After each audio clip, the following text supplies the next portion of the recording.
बिरछा की रमज़ान मुबारक ते हज़रत इमाम अली अलैहिस्सलाम जी शहादत जे सिलसिले में बिरछा में हर साल जिया हिन साल बि अंजुमन ग़ुलामान अहल बैत बिरछा पारां मातमी जुलूस बरामद कयो वियो। मातमी जुलूस क़दीमी मरकज़ी इमाम बरगाह उलहंदो पिणु शाही करबला मां बरामद कयो वियो।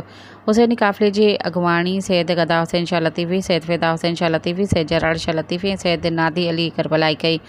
मातमी काफ़िलो दरगाह हज़रत शाह अब्दुल लतीफ़ इटाई काथी ते लतीफ़ कॉलोनी समेत शहर जे मुख़्तलिफ़ इमाम बरगाहनि ऐं मापिड़नि मां गुज़रियो। हुसैनी काफ़िले में मौला अली ताबूत जुलजना अलम पाक बरामद किया विया। काफ़िले दौरान अज़ादारनि पारां सीना ज़नी मातम करे हज़रत इमाम अली अलैहिस्सलाम जी शहादत के भेटा पेश कई वई। पिणनि में न्याज़ हुसैन तक़सीम कयो वियो। आख़िर में मातमी जुलूसनि वापसि क़दीमी मरकज़ी इमाम बरगाह उलहंदो पिणु शाही करबला ते पहुची इख़्तिताम पज़ीर थियो। इन मौक़े ते SSP मटियारी जी हिदायतुनि ते जुलूस जे सिक्योरिटी लाइ सख़्त इंतज़ाम कया विया हुआ, जॾहिं त वापसि पुलिस ॿियनि क़ानून लागू कंदड़ इदारनि जा एहलकार मुक़ररु कया विया त जीअं अमन अमान बरक़रार रखियो वञे। सब्सक्राइब कयो अवामी न्यूज़ HD खे ऐं ताज़ा तरीन ख़बरुनि लाइ ॾिसंदा रहो अवामी न्यूज़ HD।